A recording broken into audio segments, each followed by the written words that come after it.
everybody and welcome back to YouTube. Today we're diving back into Chivalry 2 yet again, and the newest update and the biggest update that Chivalry 2 will probably have this summer.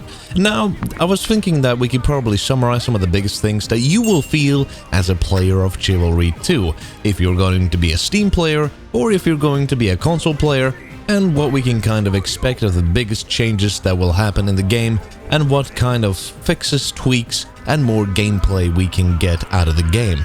Now, at the moment, the new update is not really playable as, well, they had a short test, and we've already played that test, hence the footage in the background. It is from the test, and my goodness, I did not perform well. I could probably have done a lot better, but, you know, I still gotta learn some of the combat stuff.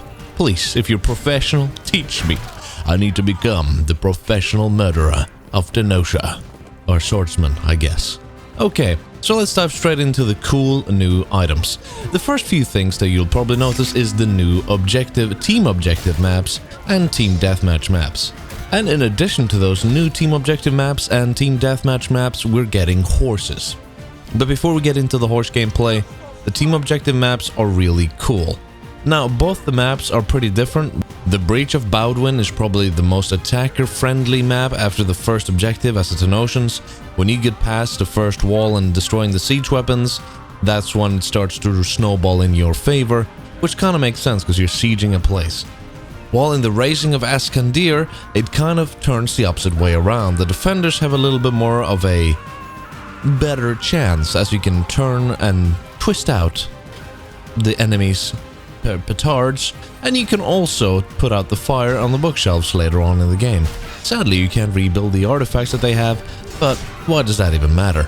We don't need those artifacts anyways, they were just artifacts.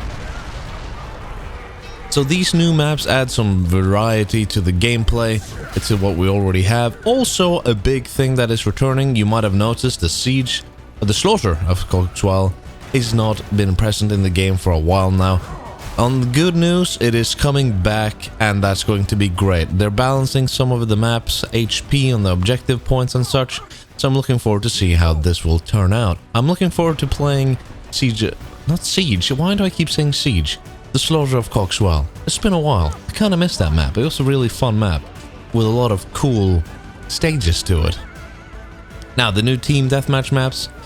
We don't really get two new team deathmatch maps, but one of them is the Fields of Wardenglade, where we already have a team deathmatch map already, but this time it's with horses. And also we get the Desert, which is the team deathmatch map that is kind of taking place outside of the Breach of Bowdwin map, like in the first stage outside the walls. And this is where we also get to see some horses. And the horse gameplay, if you haven't heard already, the horses are pretty well balanced. And they're really fun. They're a little janky at times, you can get stuck on things which you shouldn't be able to be stuck on, but that is easily fixed by, you know, a little bit of tweaking, I would imagine. Tornbanner can probably get this sorted out in no time. Now, in other news, if you are on the Steam client, you will finally be able to join the fray and go into Steam and use the Steam launcher instead of using Epic Games.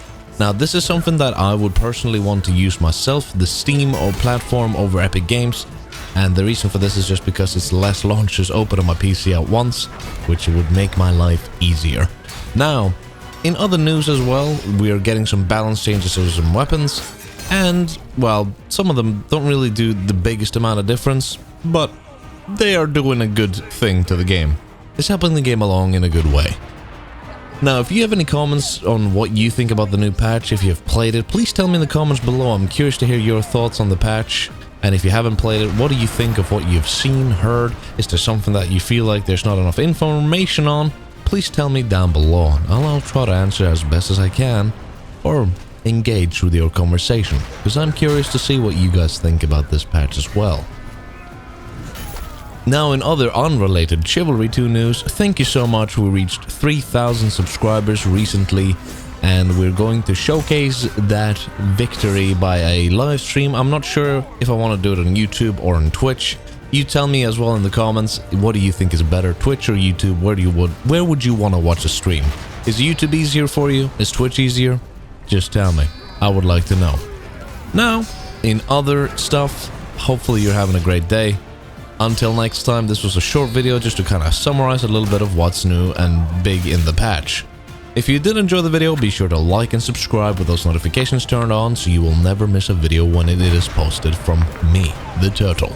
And until next time, I'll see you very soon, brave warrior. Maybe I'll even see you on the battlefield of Chivalry too. Until then, we shall meet again. Bye-bye.